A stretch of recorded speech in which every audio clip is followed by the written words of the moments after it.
कुरिन्थियों के नाम पौलुस प्रेरित की दूसरी पत्री अध्याय 12। यद्यपि घमंड करना तो मेरे लिए ठीक नहीं, तो भी करना पड़ता है। सो मैं प्रभु के दिए हुए दर्शनों और प्रकाशों की चर्चा करूंगा।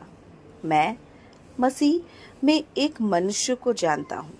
14 वर्ष हुए कि ना जाने देह सहित ना जाने देह रहित परमेश्वर जानता है, ऐसा मनुष्य तीसरे स्वर्ग तक उठा लिया गया। मैं ऐसे मनुष्य को जानता हूँ, ना जाने देह सहित न जाने देह रहित परमेश्वर ही जानता है, कि स्वर्ग लोक पर उठा लिया गया। और ऐसी बातें सुनी जो कहने की नहीं और जिनका मुंह पर लाना मनुष्य को उचित नहीं।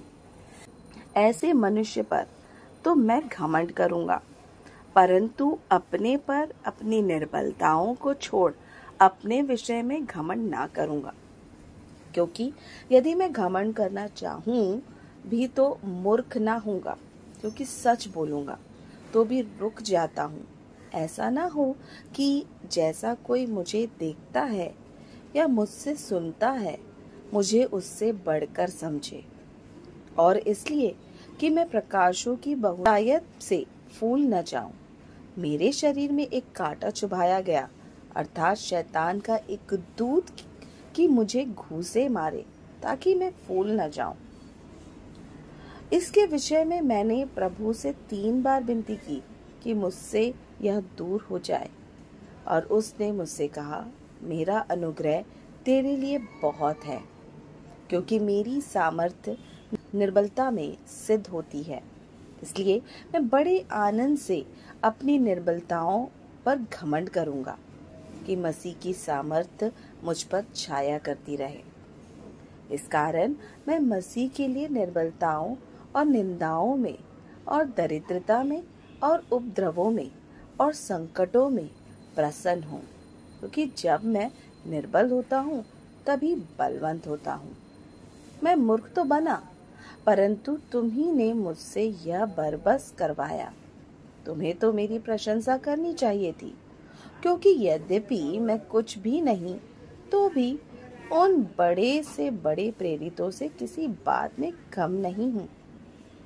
प्रेरित के लक्षण भी तुम्हारे बीच सब प्रकार के धीरज सहित चिन्हों और अद्भुत कामों और सामर्थ के कामों से दिखाई गए। तुम कौन सी बात में और कलीसियाओं कम थे? केवल इसमें कि मैंने तुम पर अपना भार न रखा। मेरा यह अन्याय क्षमा करो।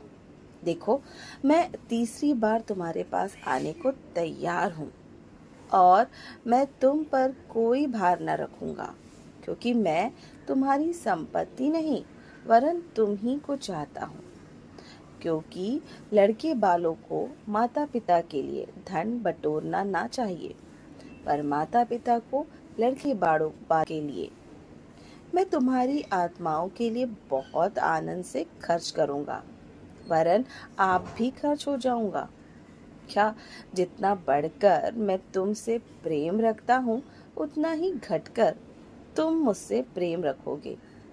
ऐसा हो सकता है कि मैंने तुम पर बोझ नहीं डाला, परंतु चतुराई से तुम्हें धोखा देकर फंसा लिया। भला जिन्हें मैंने तुम्हारे पास भेजा, क्या उनमें से किसी के द्वारा मैंने छल करके तुमसे कुछ ले लिया? मैंने तीतुस को समझाकर उसके साथ उस भाई को भेजा, तो क्या तीतुस ने छल करके तुमसे कुछ लिया? क्या हम एक ही आत्मा के चलाए ना चलें? क्या एक ही लीक पर ना चलें? तुम अभी तक समझ रहे होगे कि हम तुम्हारे सामने प्रत्युत्तर दे रहे हैं। हम तो परमेश्वर को उपस्थित जानकर मसीह में बोलते हैं। और हे प्रियो, सब बातें तुम्हारी उन्नति ही के लिए कहते हैं, क्योंकि मुझे डर है कहीं ऐसा ना हो कि मैं आकर जैसे चाहता हूँ वैसा तुम्हें पाऊँ, और मुझे भी जैसा तुमने चाहते हो वैसा ही पाऊँ, कि तुम में झगड़ा, डाह, क्रोध, विरोध, ईर्ष्या, चुगली, अभिमान और बखेड़े हो, और मेरा परमेश्वर कहीं मेरे फिर से तुम्हारे यहाँ आने पर मुझ पर दबाव डाले और मुझे बहुतों के लिए फिर शोक करना पड़े, जिन्होंने पहले पाप किया था और उस गंदे काम और व्यभिचार और लुच्चपन से जो उन्होंने किया मन नहीं फिराया।